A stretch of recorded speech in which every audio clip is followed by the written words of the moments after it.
No se on Jäntti tässä taas, moro. Hei, tässä videossa mä voin kertoa tarkemmin tuosta kamiinasta, että mistä tarvikkeista mä sen tein. Ja sitten katsotaan vähän, että miten se on toiminut tässä pajalla. Mutta kato video loppuun, niin tiedät enemmän.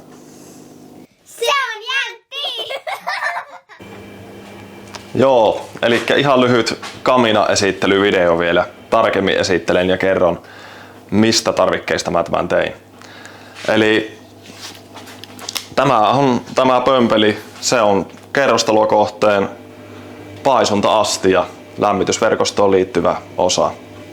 Siitä oli kalvo mennyt rikki ja se oli kaatopaikkatavaraa. Otin sen joskus itselleni talteen. On muuten komian väriseksi tullut. Ja nämä on ihan 2 tuuman lämmitysverkoston putkea. Ne menee tosta läpi. Täällä on saneerauskohteesta saatu joku pahko vanha kuivaushuoneen puhallin. Siinä oli tää tuulitunneli periaatteessa niin kuin valmiina. Elikkä täppäsin vaan sieltä täältä kiinni tuohon ja lekaalla annoin hirveästi sille runtua, että se alkoi taipumaan tuohon muotoonsa. Tein tämmöisiä viiltoja näin, niin se oli helpompi muotoilla tuohon. Toi sähköpuhalli oli siinä kiinni, se on se oma puhallin. Noin 150 wattinen täydellä teholla. Siinä on nyt toi konkka meillä laitettuna, kytketty väliin sinne. Niin nyt sitä pystyy, kunhan minä saan sen jostain halvalla löydän tai saan joltakin ilmaiseksi tuon valohimmentimen, niin mä saan säädettyä sitä nopeutta portaattomasti siinä sitten. Ja luukku on jostain vanhasta puukattilasta, eli erittäin halpa kaatopaikkatavaraa, hyvin on toiminut tässä.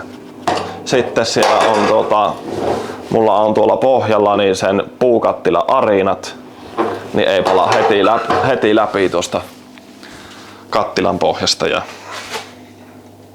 savupiippu on DN100 lämmitysverkoston putkea, sekin yhdessä saneerauskohteessa oli noin iso putkea.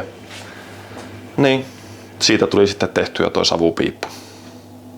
Laittakaa kommenttia, jos vielä haluatte tietää jotain muuta tosta siitä, että miten toi on toiminut. Ihan todella hyvin.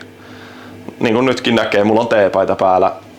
Mä pidän täällä 16 asteen lämpötilaa ilmalämpöpumpulla, mutta mä oon nyt polttanut 1 pesällisen ja täällä nousi 22 lämpötila.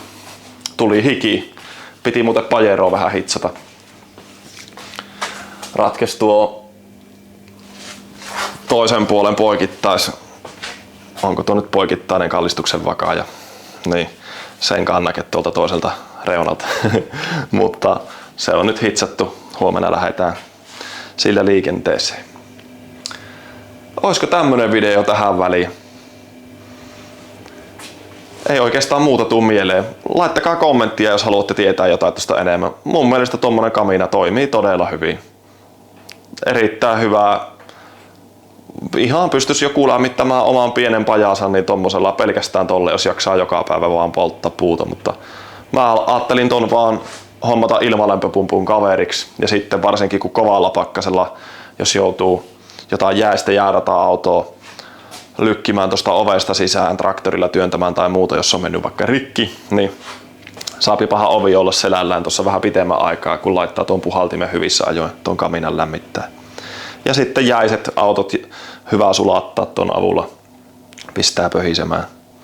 Ja talvella jos pesee autoja täällä pajalla, niin voi sitten kuivattaa tuon avulla.